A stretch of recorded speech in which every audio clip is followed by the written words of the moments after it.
You're listening to Civic Media.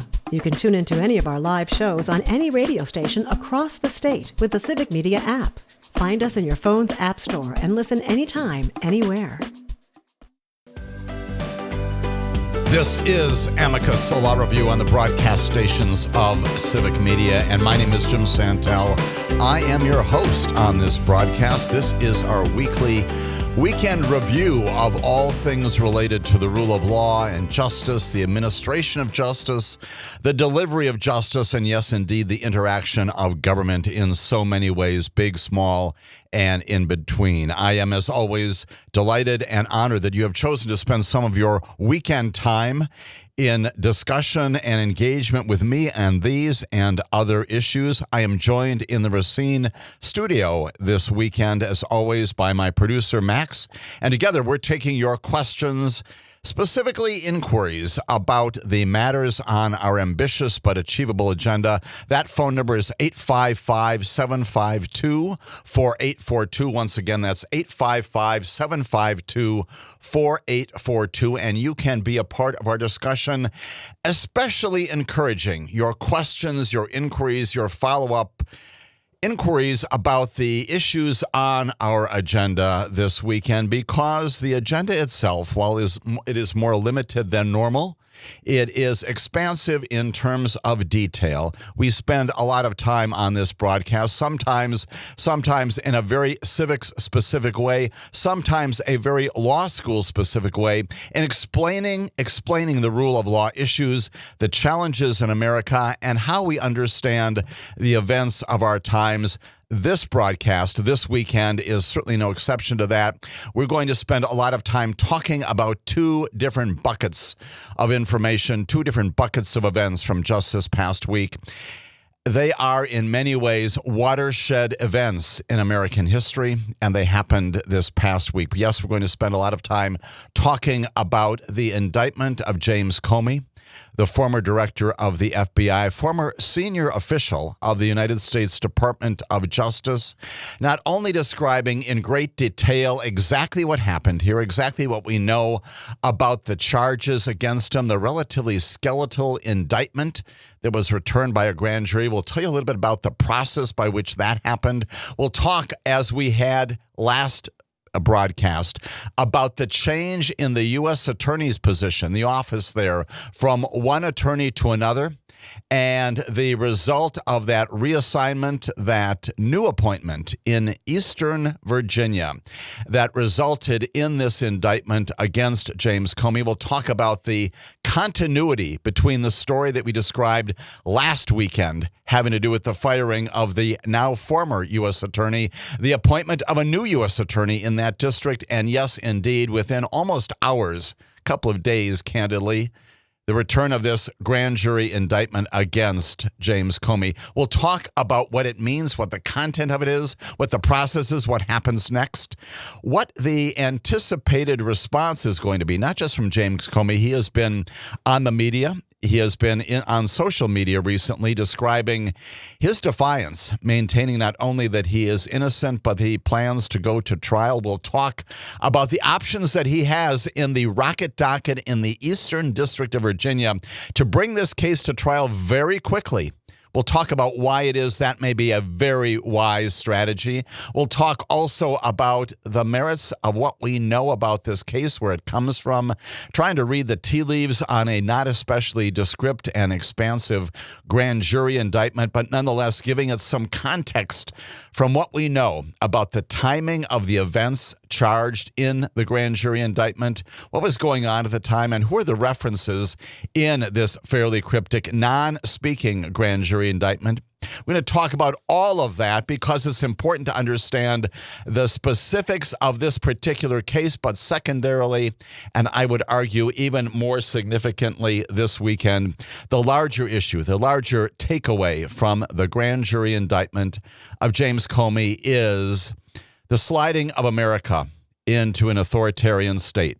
Authoritarianism, we will chat a lot about what that is and talk about the reasons why this particular event on Thursday of this last week, the return of this indictment, plainly presented, apparently personally, individually by the new U.S. attorney there to a grand jury. We'll talk about the dissension, even inside the grand jury, based upon a released note from those proceedings.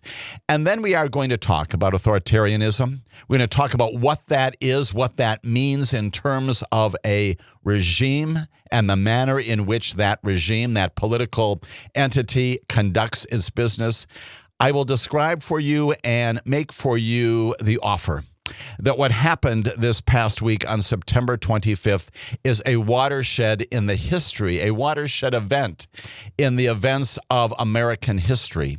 And that when this happened, not only for the significance of this particular case, but it changed America. It changed America in a way that we can never again look back and say that we've got continuity. It is a true watershed event. And the things that happened, as significant and as consequential and as challenging as they have been in the past 8 months, they are different now. They are very different now as a result of this major decision by your Department of Justice, by your Attorney General, by your President, which is also one of the most significant aspects of what we're going to talk about this weekend, a decision by your government to pursue political enemies based not upon a legitimate review of the facts and the law. That was done. And a determination made that there was no there, as we talked last week, but instead upon the encouragement of a president who is angry at a person and prompts the Attorney General, the chief federal law enforcement officer in this country, to turn around and direct the new U.S. attorney in Eastern Virginia to go after that political adversary of the president. I would offer to you, as we've talked before, that that is not only a clear illustration of the complete destruction that has existed for decades between the White House and the Department of Justice, but it also indicates a breakdown in the rule of law in America. If March 15th of this year was the date on which we mark the entry, the sliding of America into a constitutional crisis, September 25th, 2025 is the date on which we identify ourselves sliding into an authoritarian government. Those two dates significant now, significant in the future. We're going to talk about why there is support for that basic thesis on our show this weekend. There is a lot to consume. It is a lot. It is important to understand not only what has happened here, but probably what will happen down the road. We'll offer some perspectives on the motions, the defenses that can be brought consistent with that notion of the authoritarianism that now pervades our government at the highest level. And then we're also going to spend some time talking about something else that happened down the street from the Department of Justice. Yes, once again, at the United States Supreme Court, that building, that palace, if you will, on the Capitol Hill. We're going to talk about a major decision, yet another one of those issued in the continuing movement of the shadow docket, these emergency applications there. Yet another decision of the Supreme Court finding that, yes, indeed, even while underlying litigation continues to go on, even while and after lower courts have said dispositively that the president cannot proceed with what he plans to do, nonetheless, Supreme Court intervening at the request of the president, at the request of your Solicitor General, and not only overturning what those lower courts have done on an interim basis, but also changing the ways not only in which that case, the particular case, is handled, but changing once again the way that justice is doled out in America. Yes, we're talking about that major decision of the Supreme Court permitting the President of the United States of America, contrary to law, contrary to the Constitution, contrary to what the Congress has said, contrary to precedent in our nation's history, permitting him to fire a commissioner of the Federal Trade Commission. We'll give you her name once again. We'll talk about the litigation to this point that has affirmed her right to stay in that position. We'll talk about what the Chief Justice did just this past week to give the president what he wanted. And we'll talk about why that, too, is so significant, even in the wake of all of these other 20, 23, 24 different orders granting the president these emergency application orders. We'll talk about why that's significant. And yes, indeed, we're going to get into the weeds. We're going to introduce to you another case, not just the Slaughter case, which is the name of the FTC commissioner, who now is no longer in a position because of the Supreme Court's conduct and its behavior. But we'll also talk about another case from our own nation's history. That case is called Humphrey's Executor. I'm going to offer to you that you need to get that concept, that Humphrey's Executor phrase, into your brain and into your thoughts, because it's not just a reference to now a old but still precedential case in our nation's history that established that, yes, indeed, the Congress and the congressional action that it does have meaning. The president does not have the authority to fire Federal Trade Commission commissioners, does not have this independent authority. Humphrey's Executor stands 90 years from the time of its decision for the proposition that there is a separation of powers. And this past week, the United States Supreme Court indicated, number one, that it appears not to care about that precedent, Humphrey's Executor, that the Supreme Court itself put into place that limits the authority of the president to fire people over whom he has no authority based upon congressional grants of authority and to an independent agency. We'll talk about why Humphrey's Executor, once again, Humphrey's Executor, the name of this case, and we'll indicate to you what the Supreme Court will probably do in the coming term as it has placed this case, this Slaughter case, this FTC case, on its docket for the coming term that begins, as we all know, in just a little over a week. First Monday in October, October 6, 2025. Next weekend, we'll give you a greater sense about exactly what the Supreme Court is going to be arguing in that first week, including many of the hot topic cases that we have discussed in our previous broadcasts. But we're also going to note, once again, that the Slaughter matter and the Humphrey's Executive precedent that we have known about for 90 years, that has guided the United States of America, that has established and reaffirmed the basic tenets of the rule of law, that does indeed contemplate limited government and separation of powers and balances of powers, is now also apparently on the chopping block. We'll hear not only the specific thing that the Chief Justice said in reversing effectively the lower courts, but indicating that Humphrey's Executor is on the chopping block, and then significantly in a continuing process that we've adopted here on this broadcast, I'm going to read to you every single word that the dissenters have articulated. In the dissent to what the Supreme Court has done comes from the pen of Elena Kagan, and I'm going to present to you exactly what she has said. It is a terrific piece of writing, not only because it explains all of this in the same law school civics type way that we're going to delve into just ahead, but it also codifies for you in so many important ways the entire rule of law challenge that our nation now faces, the authoritarianism that is the premise and is the thesis of this weekend's broadcast to you. All of that coming up here on the broadcast stations of Civic Media. This is Amicus, a law review. My name is Jim Santel. You're listening to Civic Media. Stay up to date on the latest news and information for your local community and Wisconsin by signing up for our free email newsletter. Visit civicmedia.us/email to get started. This is Amicus, a law review. My name is Jim Santel. I thank you once again for spending some of your weekend with me and my producer, Max, as we talk about some of the watershed events of our times, including just this past week, the indictment of James Comey, former senior leader of the Department of Justice, former director of the Federal Bureau of Investigation, initiating in that capacity the now seemingly old investigation of the possibility of Russian interference in the 2016 election. We'll get to that in just a moment or so.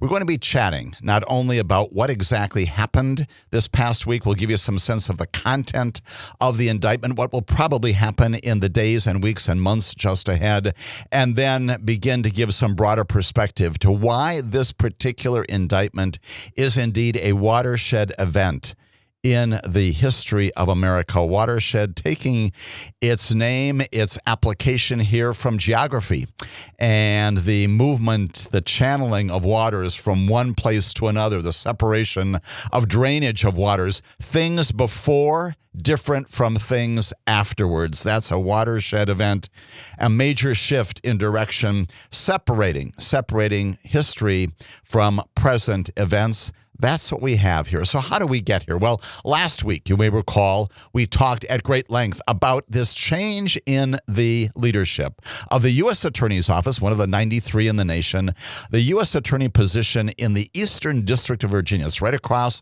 from Washington, D.C. If you've flown into Reagan National Airport, you have been in the Eastern District of Virginia. If you have taken a tour at the Pentagon, if you have been in Rosslyn, other places, that's the Eastern District of Virginia, has offices in Alexandria right there.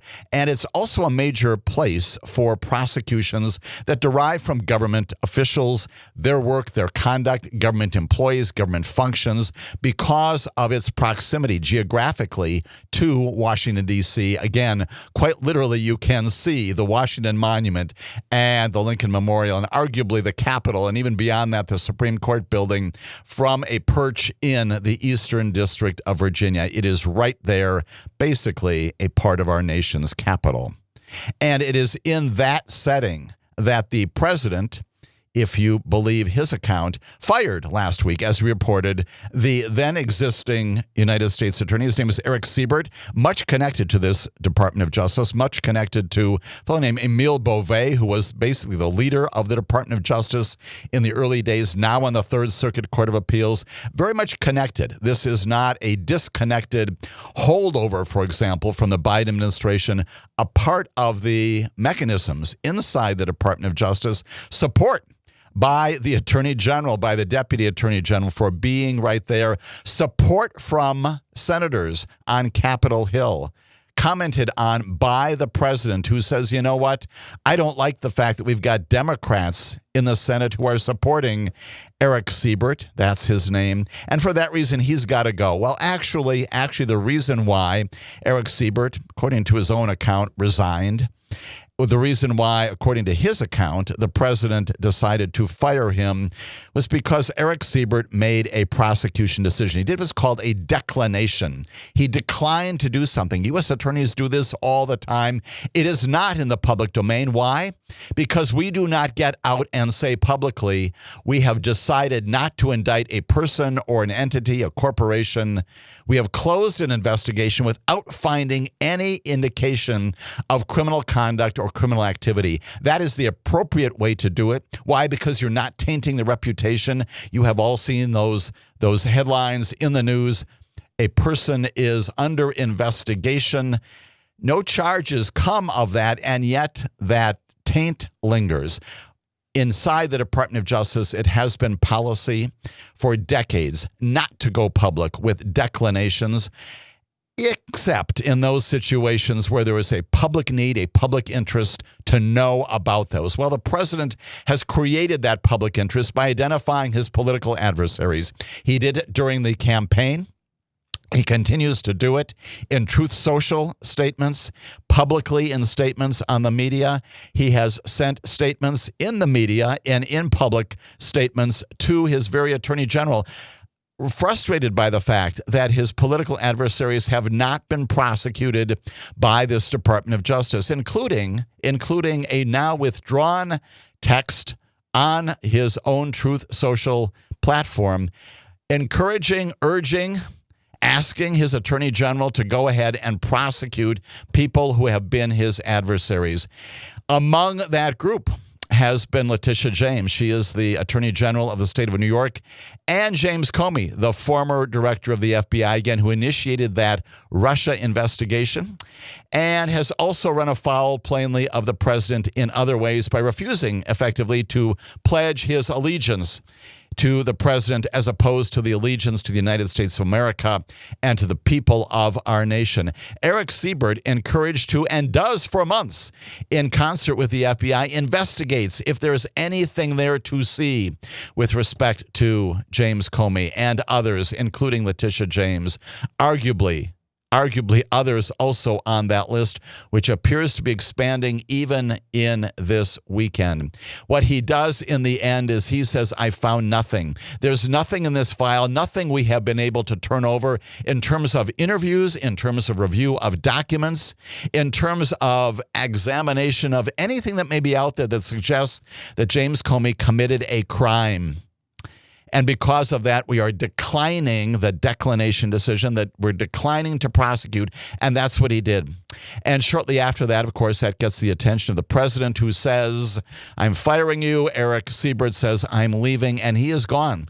And the president then appoints someone who is indeed another loyalist of his. We know her name is Lindsay Halligan, Halligan. She is close to the president not only because she has been inside the White House, she is one of his legal counselors there, but she has also been a part of his history as well. She's one of those who denounced the FBI when it seized those classified documents in 2022 at Mar-a-Lago.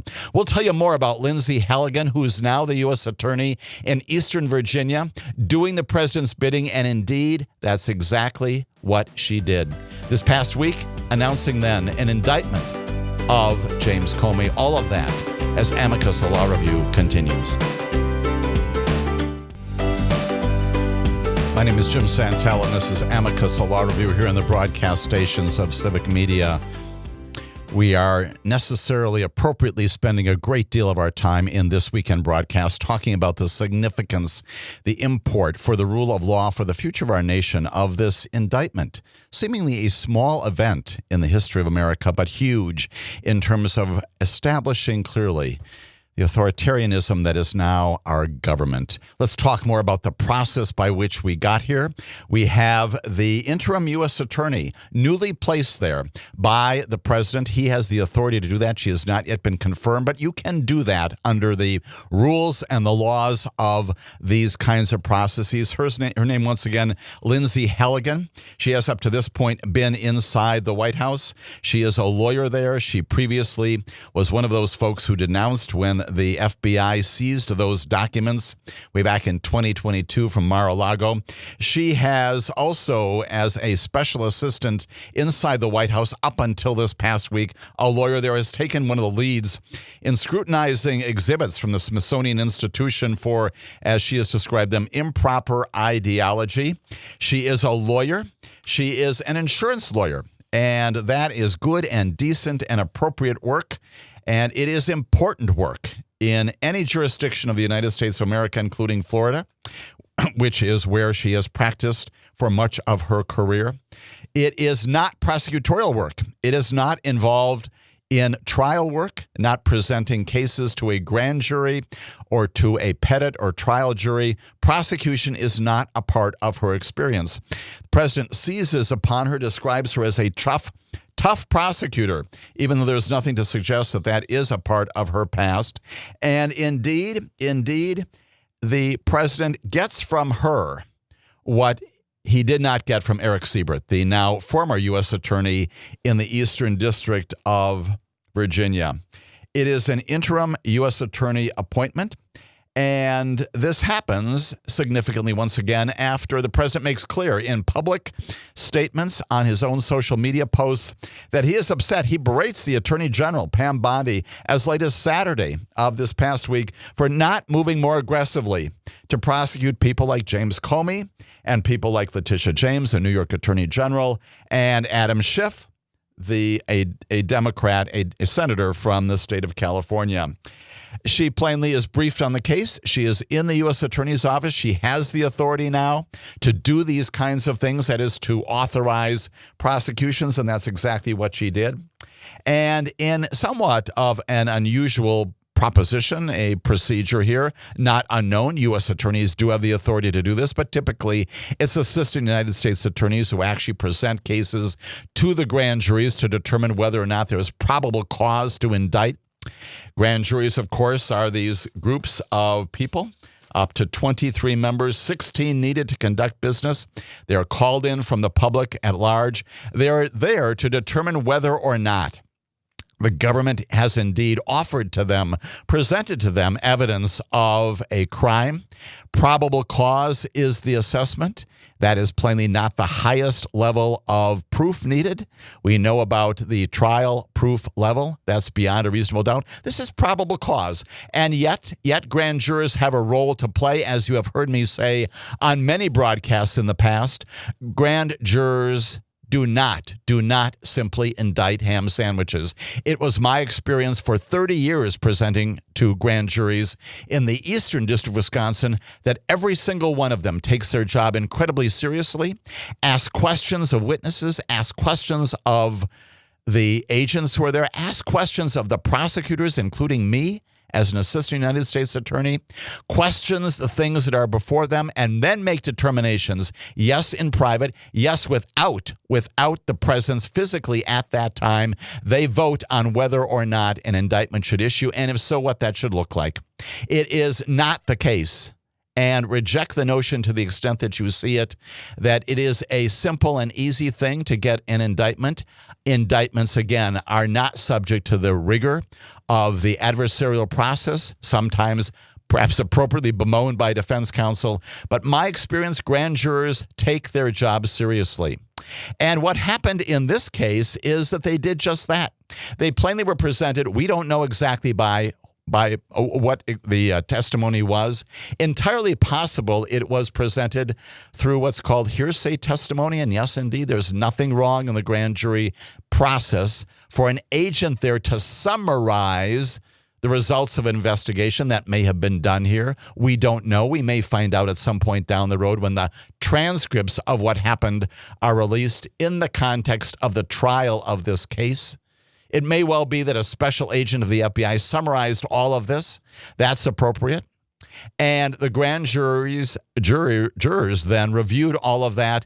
And the presentation then made, again, not completely unprecedented, but somewhat unusually, by Ms. Halligan herself. U.S. Attorney Halligan actually presented the case against James Comey to the grand jury, that according to some reliable reporting coming out of that process. Nothing wrong with that, but unusual in terms of its presentation, especially coming from an office where plainly Eric Siebert, the former U.S. attorney, was surrounded by people, including prosecutors, including agents who said there's no there.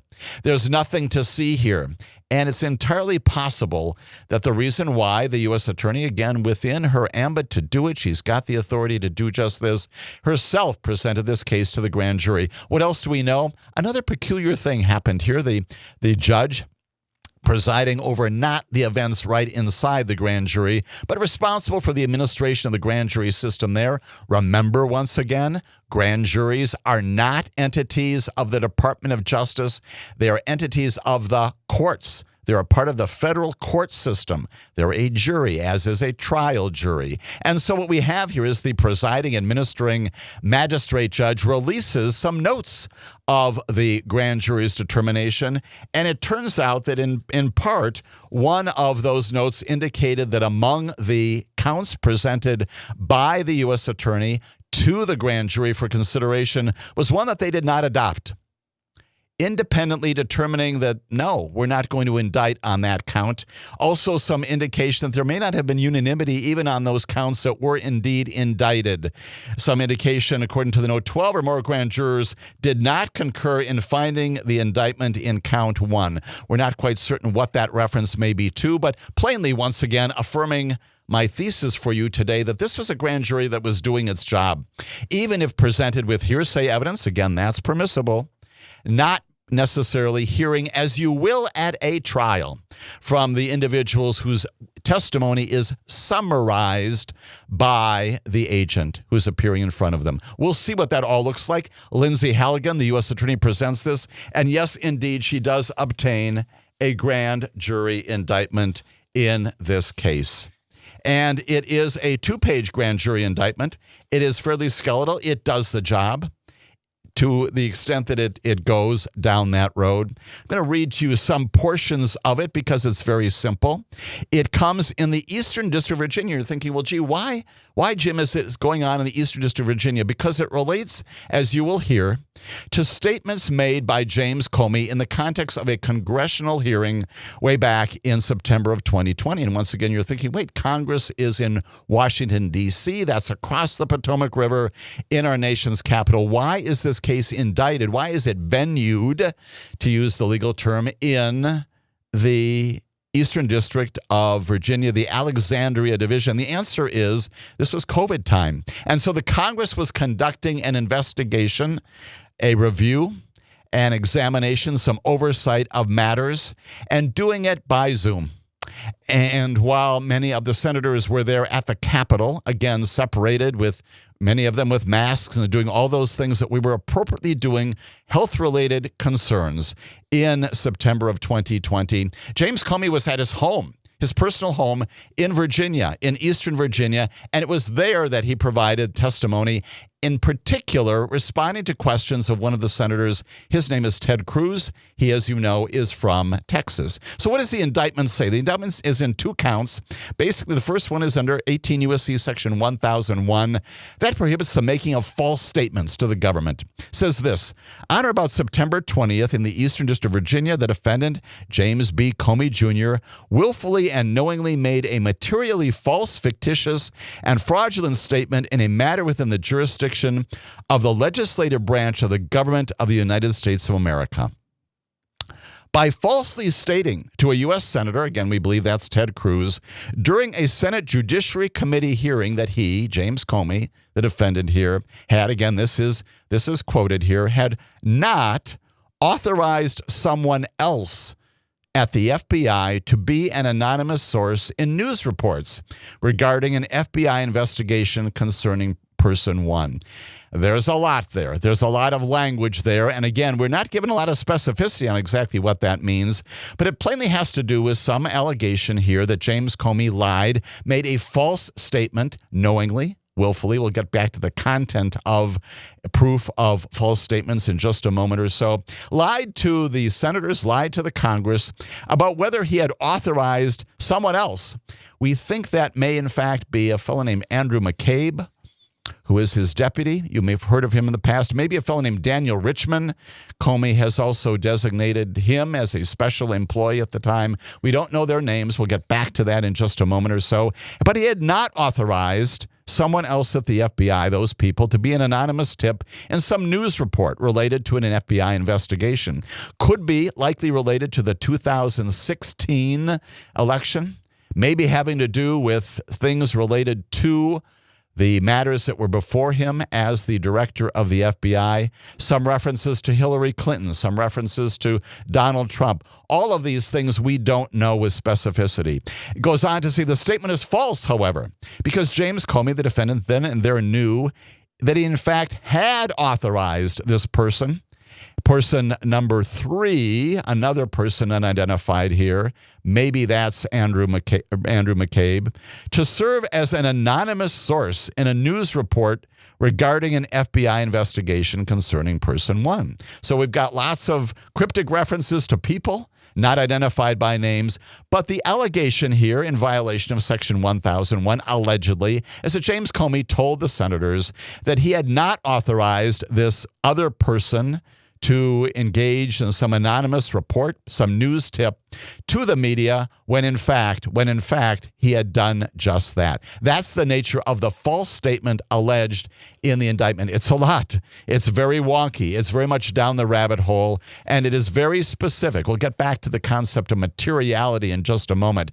There's a second count. It's under Section 1505, obstruction of congressional proceedings. It's based upon the same exchange that I just outlined, again, cryptically, because that's as cryptic as the indictment is. September 30th, again, Eastern Virginia. He's at home. He makes these statements to the Senate Judiciary Committee, says he did corruptly endeavor to influence, obstruct, and impede the due and proper exercise of the power of inquiry under which an investigation was being had before the Senate Judiciary Committee by making false and misleading statements before that committee in violation of Section 1505 of Title 18, which is the criminal code. A second count in the indictment, very much related to, paralleling the first one, obstruction of a congressional proceeding by virtue of lying. You might call it perjury. This technical way in which this is charged is false statements. That's the 1001. Keep that in mind. That's the 1001 violation there. And it is obtained by this U.S. attorney presenting this Nothing inappropriate about it, but somewhat unusual, and is returned and then released into the domain. When we come back, I'll tell you more about what happens as it comes into that public domain, what happens next in this case, and also answer at least one or two questions coming in from you about how this all happened, which we appreciate very much here on Amicus, a law review. You're listening to Civic Media. Find the latest news, information, and archives of all your favorite shows on the Civic Media website, civicmedia.us. My name is Jim Santel. This is Amicus, a law review. We are marching through this watershed event in American history just this past week, the return by the grand jury, presented by the United States Attorney, of an indictment against James Comey. The indictment, as we're indicating, alleges in two counts: the making of false statements before the Congressional Committee, the Senate Judiciary Committee, and obstructing the proceedings by virtue of making those false statements, or more accurately, false statement. We don't know a lot about it, but it appears to be based upon the allegation that James Comey had not authorized someone in the FBI to talk to the press an anonymous tip, when in fact he had. And if that strikes you as fairly particular and maybe even fairly inconsequential, I think there are an awful lot of people who would join you in that view. Let's get to a couple of thoughts on the process here and then get into that very issue. Appreciate very much Jim asking the question. Jim from Appleton, he understands that this is somewhat atypical in terms of the way that this was accomplished. Again, unusual, but not atypical for a U.S. attorney himself, or in this case herself, to present cases before the grand jury. Also, Jim asks about the signatures on the grand jury indictment. Fairly routine. What you get is a reference to a true bill. That's legal speak. That's grand jury speak for we are returning an indictment. It is a bill identifying charges against an individual, in this case, James Comey. It is true. A true bill. There's a colon after that. There is a line for the foreperson. That is redacted in the public release of this grand jury indictment. Why? Because we don't identify who those grand jurors are. Even the foreperson is not identified. There's a bit of a reference you can see just below the redaction. There's something of a line. So there's a signature there. For this purpose, nothing unusual about that. Nothing unusual, Jim, about the other piece of this, which is that Lindsay Halligan herself signs off on this as U.S. attorney. That is quite typical. When I was U.S. attorney for about 6.5 years or so, I did that routinely. It can be delegated to other people upon a proper delegation, typically to a criminal division chief, to a first assistant. But routinely, I also signed off on indictments. Not that I voted, not that mine was a vote that somehow was involved in the deliberation by the private review of the grand jury, but simply that I concurred in the presentation of this and supported the presentation in the way that the indictment is drafted. And Lindsay Halligan here has signed off on this underneath the signature of the foreperson.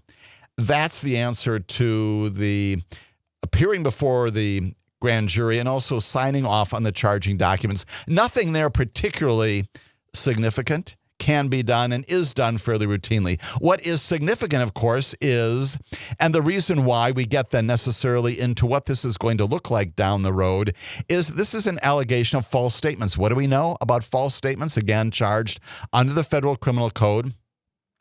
4 different touchstones, 4 things the government has to show, not only to the grand jury here. The grand jury had to be satisfied to the probable cause degree that these things were met, maybe by the testimony of a special agent, maybe by some fact witnesses, we don't know.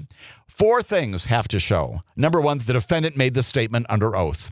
Probably fairly easily proven. James Comey took the oath of office and said, yes, I'll tell you the truth. That one's fairly easy. Second, that the statement he made was false. This is the big one, right? The statement he made about not, in fact, authorizing somebody else to release something to the media. Again, we've got one thing piled on another. That statement has to be shown to be false. It's simply wrong, demonstrably so. Not the kind of thing that people might disagree with, not subject to interpretation, not subject to the kinds of whims that you might apply to linguistic gymnastics and speech and the ways in which people talk. The statement was wrong. The sun does not, in fact, rise in the west. That kind of thing. Statement demonstrably wrong and false. Third, the defendant knew it was false. Jim Comey we have to show that he knew that the statement was false. The government has to show that. That's the knowledge. That's the intent piece. That Jim Comey, when he said that he did not authorize anybody to release something about this investigation to the media, that when he did that, he had no knowledge. Number one, the statement wasn't false. But number two, he had no knowledge. He had no intent to make a misstatement to Senator Cruz, to the Judiciary Committee. The knowledge, the intent has also got to be there. Got to show that the defendant, James Comey, knew that the statement that he was making was false and did it anyway. And fourth, and this is also the big one, the statement has to be material to some legal proceeding. Wow, that sounds like a lawyer talking, and it is. And it also sounds like a grand jury talking, and it is. It sounds like a U.S. attorney talking, and it is. What is materiality all about? It cannot be as a result of some mere mistake or faulty memory. Again, that goes to all of the elements. There has to be, as I said, an intentional lie with some purpose to deceive. That's what the intent is all about. And then what is materiality all about? It's got to have to influence the outcome, something that matters in something that's significant. It's got to make a difference in your understanding of some disposition, some decision to make. It's got to be, once again, to mix words here, relevant to the proceeding in some way. It's got to be able to influence the very outcome of the presentation. If, in fact, the statement is inconsequential, doesn't mean a lot, it's not material, and therefore there's not a false statement under the Federal Criminal Code. Materiality is huge here, and that will also certainly be a basis upon which this case is defended. That is, that this statement, number one, was not false, according to Jim Comey's own statements publicly. That number one, it wasn't false, and therefore he didn't know it was false. You don't have number three even kicking in. And number four, that even if you regard this as somehow a false statement, it wasn't material to anything, and in fact falls inside a larger exposition, a back and forth between senators and Jim Comey at the time of this proceeding. When we come back, as our second hour goes forward, we're going to talk more about what's going to happen now, indeed, including an arraignment on October 9th before the district court judge will identify him. We'll talk about the motions that are going to be coming and what may happen in this indictment as it goes forward here on Amicus, a law review. This is the second hour of our weekly weekend broadcast about all things related to the rule of law in America, the administration of justice, and things related to those all-important principles, including things related to criminal process, constitutional procedure, all of that wrapped up in what is always turning into our civics class, our law school class. Again, necessary to understand what's going on here. Spend some time in the first hour talking about the things the government is now obliged to prove.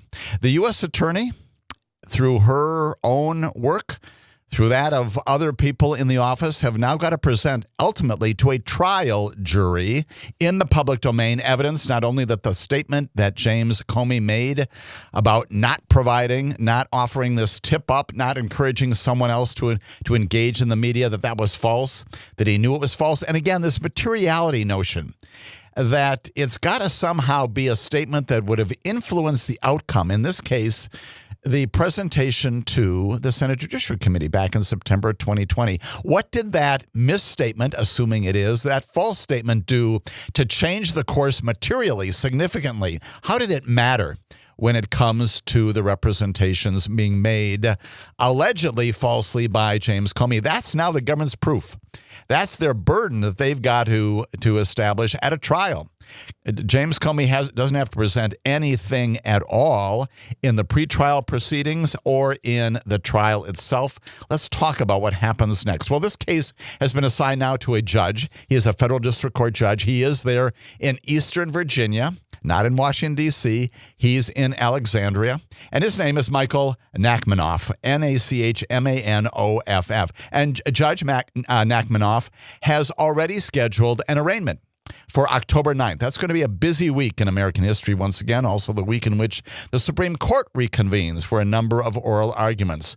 Again, right across the river there in Alexandria, we'll have James Comey and his lawyers are going to be appearing in a federal court, and that is for the arraignment. He will almost certainly plead not guilty, and we may get some sense there of the things that will happen next, the plans of the defendant to not only defend against this case, but to do so vigorously. We know that James Comey has already gone on social media not only to invoke the words of his daughter at the time of her condemnation of this president's actions and of the Department of Justice, but also to offer to all of us that we keep faith, and offering in many ways the notion that he understands what this is, that this is a political prosecution, that there's no there. That's his position. That's what he will plead not guilty. That's the reason why he will enter that not guilty plea on October 19th at that arraignment. Now, what else is going to happen? What else he's going to do through his attorneys in between now and then and the days after that? A number of different options here. I bemoaned the fact already that this particular very skeletal indictment doesn't give us a lot of insight into who these people are. Person 1, person 3, we've got a sense of that based upon news reports at or around the same time, giving you some thoughts about that, but could entirely be different. And the government is obliged to provide the defendant, as always, with all the information it has to support the allegations in these 2 counts in the indictment. And if that information is not clear enough, or even if it is, likely the defense, acting on behalf of James Comey, will file a motion for what's called a bill of particulars. Particulars. That means just what it sounds like and sounds just like it means. We're asking for a more particular statement of exactly what the nature of this false statement is. How did he obstruct? What is this all about? Tell us in great detail. Identify who these people are, these unidentified people in the indictment, and give us an explanation of, for example, the materiality of this allegedly false statement. Describe that in greater detail. Tell us the reason why it was false.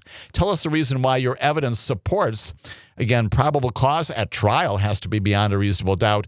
Give us those particular things that are not in this indictment. That's one of the motions that will almost certainly be filed, maybe even before October 9th.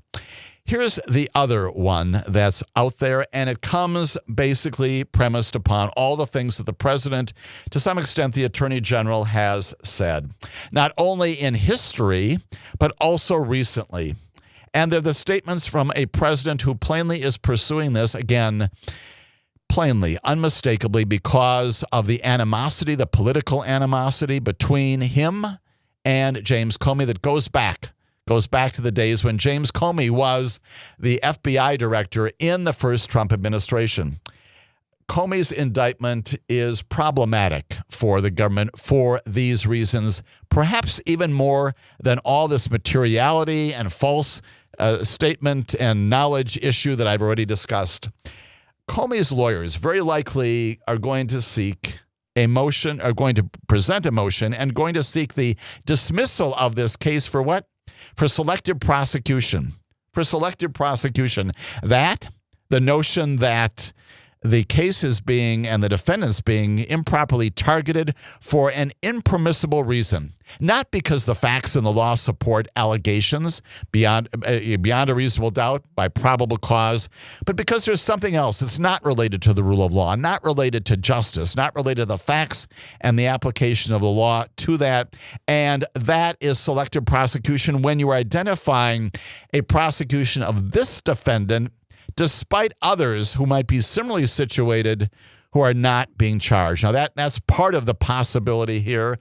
The other portion of it, also deriving from all these things that our president has said, is that the president's statements themselves suggest an animus that proceeds through this investigation and prompted the very presentation of this indictment to the grand jury, going to make a lot of hay out of the fact that Eric Siebert, the former U.S. attorney, looked at all of this. His colleagues there in the U.S. attorney's office looked at all of this. FBI special agents looked at all of this and said there's no there there. The president installs a loyalist from the White House in that position, and within days, frankly hours, an indictment is returned. That is information that the defense is going to raise. It is procedure, it is a part of history, and it underscores their position that this prosecution is not premised upon law and facts, that in fact the government can't prove those four elements. Beyond that, that this is simply an animation. This is political retribution, and you'll hear that word in their motion. Donald Trump's own remarks are going to loom large in this presentation, this defensive presentation by the defense counsel. Nothing wrong with that at all. You seize them from the public domain, whether it's on CNN or Fox News or the New York Times or the Los Angeles Times, wherever it is, reliable news sources confirming from the president's lips themselves, from his own mouth, the things that he has said about James Comey. Over the weekend, for example, the president preemptively declared on social media that James Comey and Letitia James and Senator Schiff were all, in his words, guilty as hell. But nothing is going to be done. He's bemoaning the fact that nothing is done before this indictment is returned. Prejudicial statement like that is going to loom large, as are many others. It's going to be featured in their motion to dismiss for, call it what you will, prosecutorial misconduct, governmental misconduct, pursuit of the rule of law in a way that's inconsistent with our fundamental standards under a constitutional system. Featured in that motion, undeniably accusing, telling the world, telling the Department of Justice that it is taking part in an improperly vindictive and retributive prosecution. That's what this is about, not based upon justice. That's going to be the principal motion here. Speaking to reporters in the Oval Office on Thursday, Donald Trump insisted that he had no control of the prosecution, none whatsoever. Well, he shouldn't be talking about this at all. The wall, again, between the White House and the Department of Justice has not only been broken down, it's been destroyed. With overt statements by our Attorney General, by the President, that is gone. That has animated the administrations of all previous presidents, with the exception of Donald Trump in his first term. Here's what the President said. He said, I can't tell you what's going to happen because I don't know, although he signaled that he wants his attorney general. He wants his newly installed U.S. attorney, used to be there in the West Wing, to do his bidding. He said this, I can only say that Comey is a bad person. He's a sick person. I think he's a sick guy, actually. And in fact, the history of this, the watershed moment, happens about 7 hours later, when James Comey is indicted. That is a set of facts, historical things that are going to be presented by the defense to show that this is an illegitimate prosecution, asking Judge Nachmanoff to get rid of it, to dismiss the case entirely, anticipate that coming in addition to requesting more information, the bill of particulars. And here's the other portion of this. Here's the other portion of all of this. James Comey has said, let's go. He wants a fast trial. Now, you know, because we've talked about this before, that under the federal system, there is a thing called the Speedy Trial Act.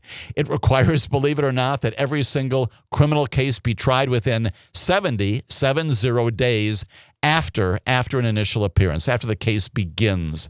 Now, that's very, very often not violated, but the judges often find bases upon which to extend that, to find what's called excludable time for motions pending. You've got to resolve those. All sorts of other things under the law, properly invoked by the parties, by the prosecution, by defense counsel, by the judge herself or himself, to find that 70-day period cannot be met.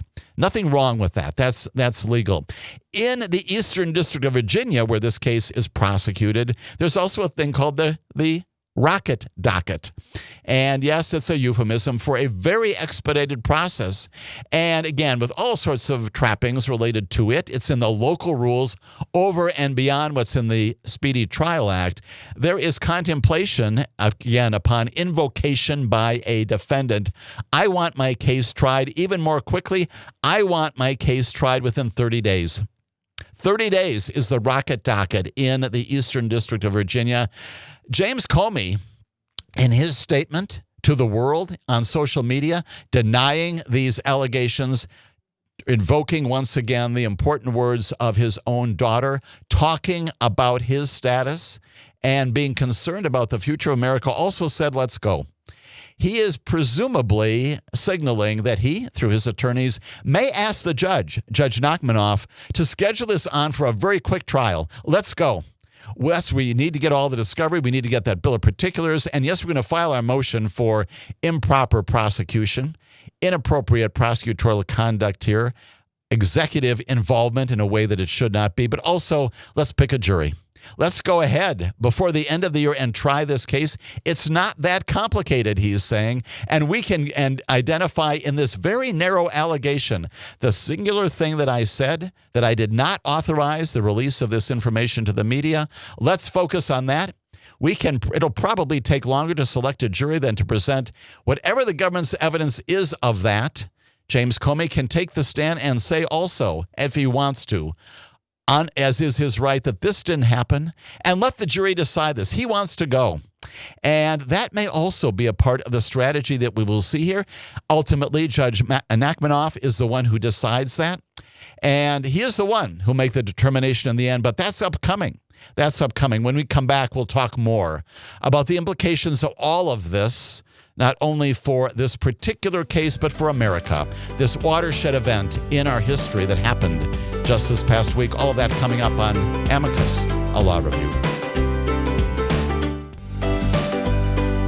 My name is Jim Santel. This is Amicus, a Law Review, spending a good deal of time on this event in American history. Just recently, the indictment by a federal grand jury in Eastern Virginia of James Comey, describing what's going on in that case, but then getting to the larger implications of this, including the connection between the President of the United States of America and these charges. We have spoken about that in great length in the past.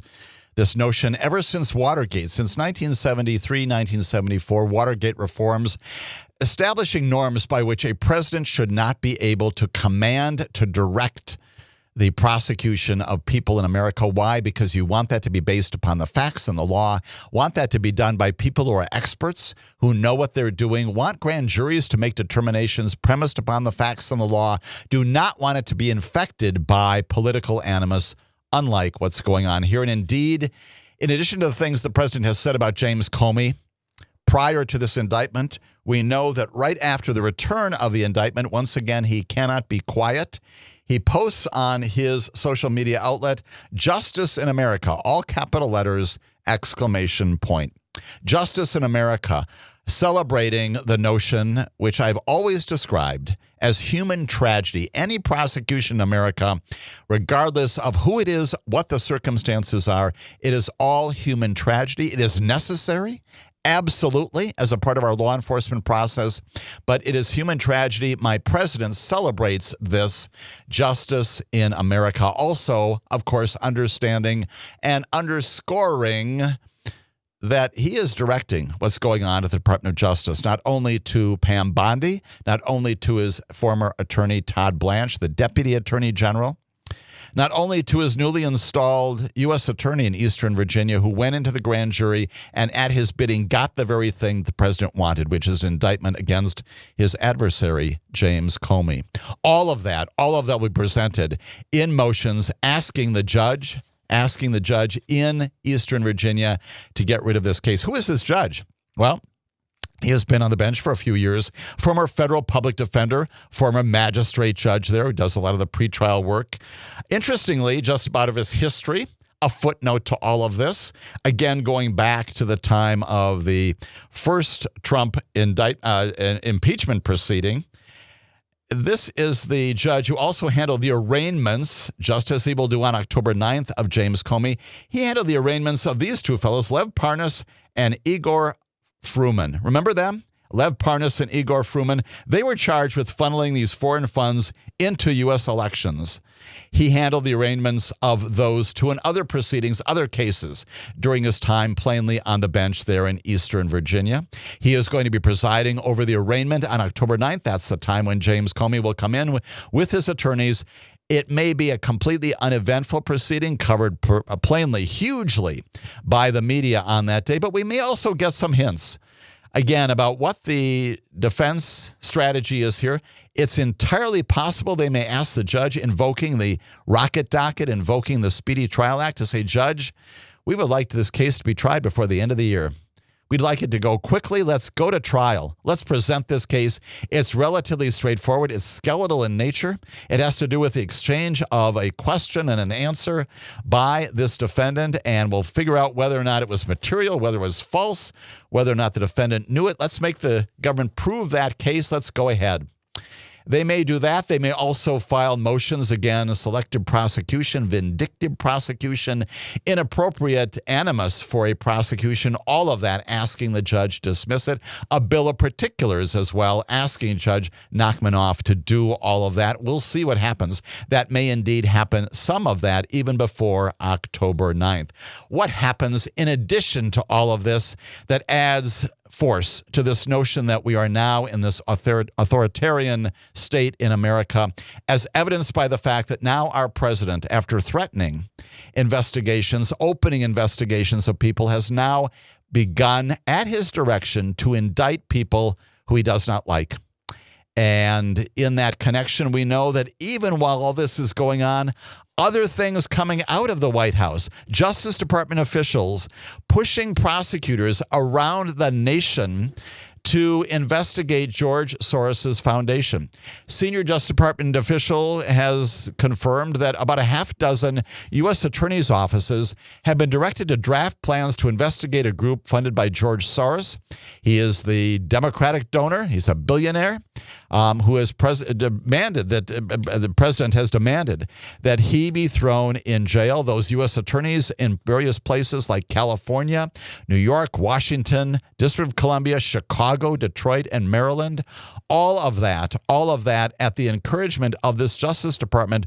Open investigations, see what you've got, because the president wants George Soros investigated. We know as well, late breaking news, that the Trump administration is also seeking information on Fani Willis. Remember her from the Georgia prosecution? They've subpoenaed records related to her travel history. She is the Georgia DA, once again, who charged the president with a sweeping election interference case. That's the RICO case. The scope of that investigation is not clear, but that happened also. The president has also indicated and said in the public domain all sorts of hugely critical and condemning things about Fani Willis. And then there's this.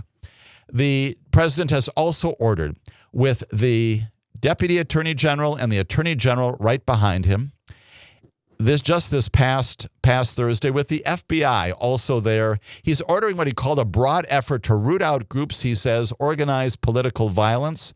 President Trump announcing that he wants the Department of Justice to investigate what he claimed were rich people and organizations funding left-wing political violence around the country. He tells the authorities, tells the folks in the FBI, the Justice Department, and the Treasury Department to find and prosecute activity, the institutional and individual funders, officers, and employees of organizations that are responsible for criminal conduct. All of those accusations akin to the things he has said to James Comey, also a part of the authoritarian regime that is now in place, clearly, unmistakably, as of this week. When we come back, we'll tell you more about that here on Amicus, a law review.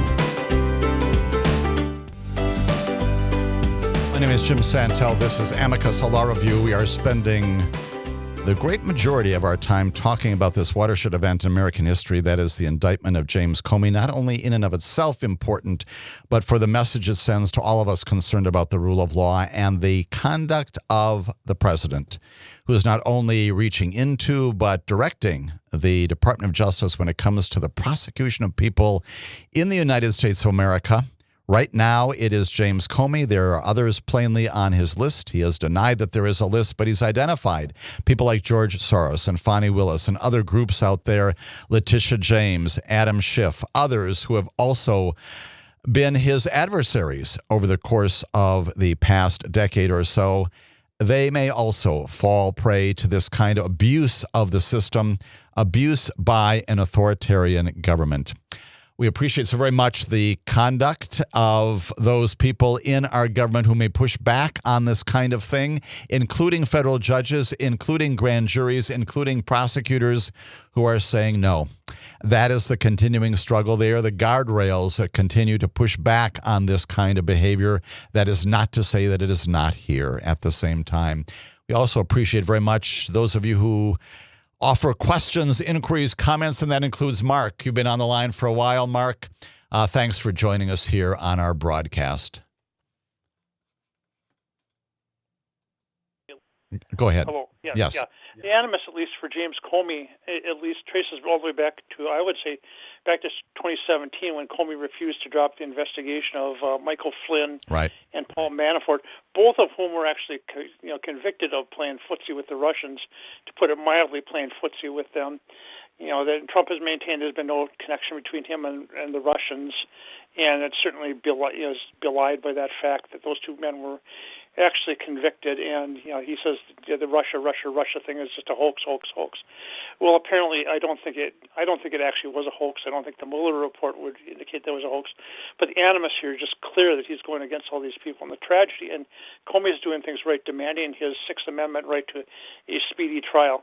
But the problem is that Trump has unlimited funds to go after these people, and you can pauperize the people he is going after because of this animus he has, and you just keep going after them. And these people do not have unlimited funds to defend themselves, which they need to have first-class defense to defend themselves in these cases. And the crime here is that these people are going to be out of pocket for this amount of money.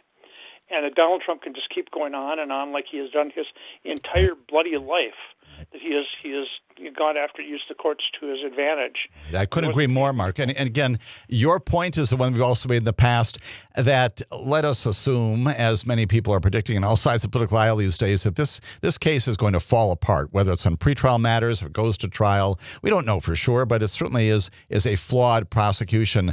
Your point is all important. Thank you for making it once again on this edition of our show. That is that the investigation itself, the prosecution itself, even if it doesn't result in a conviction, that is the retribution. That is the punishment. The investigation is the punishment, not only for James Comey, who, yes, probably has the resources to bring forth attorneys who will do an excellent job in defending him, but what about all those other people whose names are not on the list that I just described here? Those other people we have described, identified by this president, maybe down the road, who do not have the resources to rally all of this legal defense. For them, once again, not only in the public domain, your name is splashed all over the media. You have been indicted. You're under investigation. The investigation, the charges themselves are indeed the punishment. That's the retribution. And if a conviction comes, that's just in addition to it. In the unlikely event that there is a conviction, that also pursues or advances further the president's inappropriate pursuit of this kind of activity. But the investigation, what's going on right now, Mark, could not agree with you more on that and the other issues that you've identified. Thank you so much for being a part of our broadcast this morning. So let's talk about all of that, the things Mark's identifying. Authoritarianism. There is an awful lot, of course, written out there about that. There is a fairly seminal writing way back in 1964 by a fellow named Juan Linz, L-A-N-Z, talks about an authoritarian regime. He says there are four different things. Limited political pluralism. That is, you're stopping people from having diversity in thought in politics. You're stopping the community, if you will, of discussion that should be a part of a pluralistic society by constraining what? The legislature, parties, your own entities, your departments of justice, interest groups, stopping people from doing the things that they are obliged to do, and yes, using them for your own purposes. A second thing is legitimacy based upon appeals to emotion and proposing to the people who are listening to you, your constituencies, that the people you're going after are bad guys, for example, as the president has said. Identifying problems, insurgency, emergencies, all kinds of things that mandate this kind of authoritarian behavior. Suppression of anti-executive and anti-regime activities. suppression of people like James Comey and Letitia James and George Soros and all these other folks, people who are perceived as your enemies, if you will, in the public domain, in politics, and suppressing them by, yes, investigating them, prosecuting them, and all these ill-defined executive powers, taking upon yourself some vague and often shifting authorities that you do not have. We'll get to that in just a moment or so. All those kinds of things and more, referencing history and referencing what people who know these kinds of things have identified as an authoritarian government. I have said repeatedly that on March 15th, we entered into a constitutional crisis. That was the day upon which the government of the United States of America began to dissemble and began to lie to a judge named James Boasberg about those 238 people who were loaded onto planes and sent off to El Salvador. They're still there, with the exception of one of them, who was brought back again under very, very troubling circumstances.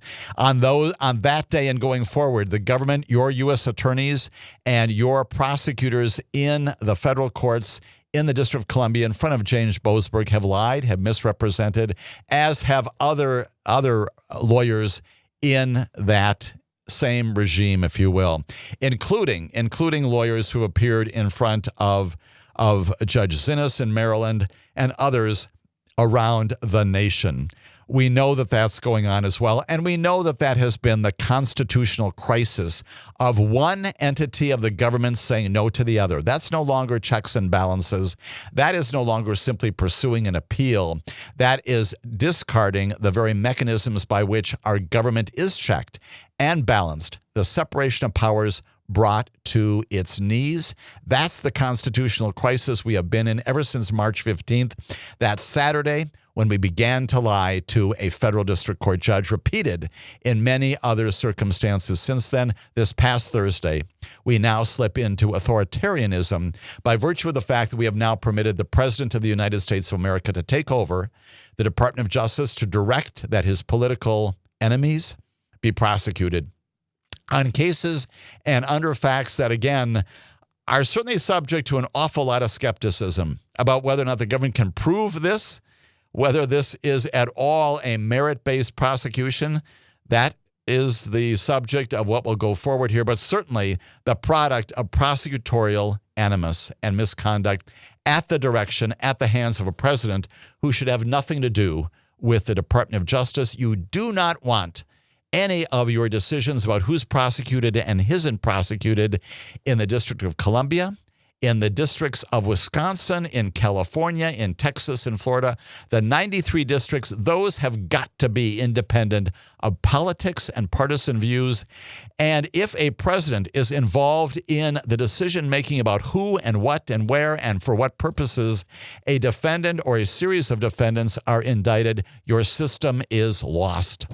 That is the authoritarianism about which I speak today. And that is the reason why we mark September 25th, like March 15th, as another watershed day in American history, even as our country continues to wrestle with these great challenges of law and order and of rule of law and of justice that we should all expect from a government that is here to serve and support all of us. That's the authoritarianism into which we have slipped just this past week. This past week also saw the issuing by the Supreme Court of a number of additional decisions of great consequence.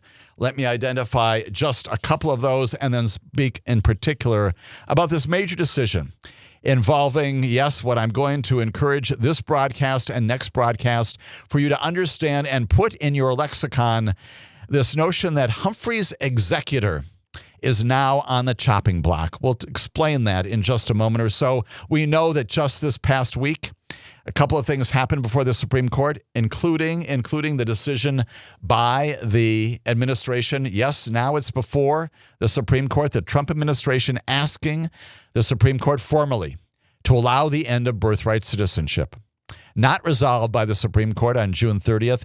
The Supreme Court now being asked by the president to determine that if you're born here, but you're born here of a mother, parents who are not legally here or here temporarily, you are not a citizen. overturning well over 100 years of precedent in this nation under the 14th Amendment. The administration asking the Supreme Court just this past week to review that case, and late this past week allowing Donald Trump to slash foreign aid, allowing the Trump administration to withhold $4 billion with a B in foreign aid that was appropriated by the Congress. Again, even as the lower courts continue to wrestle with this issue, another case involving the shadow docket. 3 liberal justices dissenting, of course, including Elena Kagan. She says the stakes are high. At issue is the allocation of power between the executive and the Congress over how government funds are spent. She's joined, of course, by Sonia Sotomayor and Ketanji Brown Jackson. And we have another instance where, while the lower courts are continuing to wrestle with this issue about whether or not the president's withholding $4 billion in foreign aid appropriated by the Congress as a part of our constitutional process, whether he can unilaterally cut that funding and what the potential impact of that may well be. The Supreme Court going ahead and saying, sure, go ahead and do just that, at least while the case continues to go forward. The orders, again, technically interviewed, but have broad consequences, right? They allow the administration to remove protections for hundreds of immigrants in other cases, to fire independent government regulators, to remove transgender groups from the military, people from the military, all of that. About 22, 23, 24 of these cases being decided on the shadow docket, including, once again, just this past week, this major case involving the Federal Trade Commission. Federal Trade Commission, again, significantly established, as you all well know, because we have talked about this, we've wrestled with this in the public domain. It is a congressionally established independent agency. The commissioners do not sit around the cabinet table with the president in the cabinet room. They are independent, created by the Congress to be independent. Why? Because they're commissioned to enforce consumer protection laws and antitrust laws and all sorts of things related to the trade in America. All kinds of things that are important and should not be subject to partisan engagement. All of those things independent of the president. And indeed, it's Humphrey's executor that said that. Humphrey's executor that said that in the annals of history. How does this case come about? How does this particular case, we're going to call slaughter, based upon the fact that notwithstanding the precedent of the Supreme Court that says you can't fire FTC commissioners, Mr. President, nonetheless, he does this and he fires Rebecca Kelly. My name is Jim Santel. This is Amicus, a law review. Once again, visiting the conduct, the actions of our Supreme Court. Appreciate so much the comment from Jim once again, noting that it is not Americans who are doing this, but it is 6 members of the Supreme Court who are letting the president engage in these kinds of behaviors, giving him the authority to go ahead, even while underlying litigation about firings and allocations of monies and congressional conferences of authorities are being run roughshod over. Jim, appreciate the comment very much coming in from Appleton. What are we talking about? This is the Federal Trade Commission. This is slaughter. That is the name of the case. She is the commissioner unilaterally fired by the President of the United States of America in the wake of a case called Humphrey's Executor versus the United States way back in 1935. It's the same circumstance. U.S. Supreme Court decides back then that the U.S. Constitution and indeed the very commission of the Federal Trade Commission allows the Congress to enact a law like the FTC. And what does it do? It limits, it restricts, it prohibits the president from firing executive officials of independent agencies. And we're back here once again. And that is Humphrey's executor. Next broadcast, I'm going to tell you more about all of the history related to Humphrey's executor. Keep that in mind. It's going to loom large in this term of the Supreme Court. Lots of people involved in that historically, involving, again, William Humphrey, a president named Calvin Coolidge, another president named Franklin Delano Roosevelt, and disagreements at that time about whether the president can do this. The Supreme Court, in the end, saying no decisively. The president cannot fire commissioners of the Federal Trade Commission, can't do it. And the authority of the president to act in this area is not only limited, it's non-existent. What happens this past week is that the Supreme Court overturns the lower court. Judge Ali Khan overturns the U.S. Court of Appeals for the District of Columbia that says that the commissioner cannot be fired without the required grounds of inefficiency, neglect of duty, or malfeasance. That's required by the law. That's required by an application of constitutional principles. And the Supreme Court, at the pen of the Chief Justice, John Roberts, once again bemoaned appropriately by Jim and others in America, says, you know what, we're going to stay those lower court decisions. We're going to suspend them. Go ahead. The application to do that by the president is also, we're going to treat this as an application for a writ of certiorari. That's the legal term for, we'll take this up. We're going to take up whether or not this concept in Humphrey's executor should be revisited. He identifies a couple of questions: whether the statutory removal protections for the Federal Trade Commission commissioners violates the separation of powers, and whether a federal court can prevent this person's removal from public office. Specifically notes whether or not we should now overturn Humphrey's executor issued by the court in 1935, 90 years ago. It's been the law of the nation for the last 9 decades, plainly signaling that this Supreme Court in this coming term on this case is going to overturn this precedent that affirmed 90 years ago the separation of powers in America. Along the way, Justice Kagan, joined by Justices Jackson and Sotomayor, says on top of granting certiorari before judgment is rendered in this case, the lower court, the court today issues a stay enabling the president to immediately discharge without any cause a member of the FTC. This granted our emergency docket, just the latest in a series. Earlier this year, she notes, the same majority by the same mechanism permitted the president to fire without cause members of the NLRB, the Merit Systems Protection Board, the Consumer Product Safety Commission. And all of them, she says, are classic independent agencies, multi-member bipartisan commissions whose members have served dutifully. Cannot be removed except for good reason. Yet the majority, she says, stay order by stay order, has handed full control of those agencies to the president. He may now remove, or so says the majority, for any reason and no reason at all, the people he does not like. And he may thereby extinguish the agency's bipartisanship and independence. She says, I dissented from the majority's prior stay orders, and I do so again today. She says, under existing law, what Congress said goes. As this court unanimously said in 1935 in, yes, remember the name, Humphrey's executor, rejecting a claim a presidential prerogative identical to the one made in this case. She says, indeed, the suit emerged from a discharge at the very same agency. Congress, we held, may restrict the president's power to remove members of the FTC, as well as other agencies performing quasi-legislative or quasi-judicial functions. So the president cannot, as he conceitedly did here, fire an FTC commissioner without any reason. To reach a different result, Elena Kagan writes, a different result requires reversing the rule stated in Humphrey's executor. It entails overriding rather than accepting Congress's judgment about agency design. She goes on to say the majority may be raring to take that action as its grant of certiorari before judgment suggests. We're going to take this on. She says, but until the deed is done, Humphreys controls and prevents the majority from giving the president the unlimited removal power Congress denied him. Because the majority's stay does just that, she says, I respectfully dissent. Our emergency docket should never be used, as it has been this year, to permit what our president bars.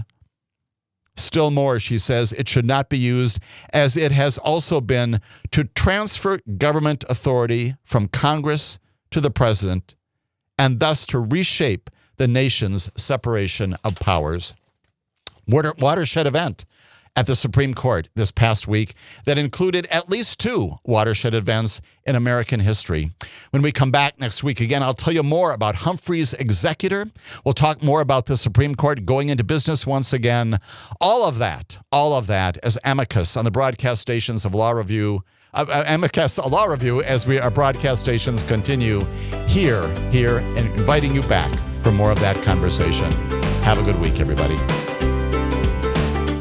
The national news cycle never stops, but it can be hard to find news about your local community. Civic Media is dedicated to providing quality local and state news coverage across Wisconsin. With the Civic Media app, you can get notifications about local stories that matter to you and your community. Find the free Civic Media app in your phone's app store and choose notifications from the menu to tell us what kind of news you want to hear about.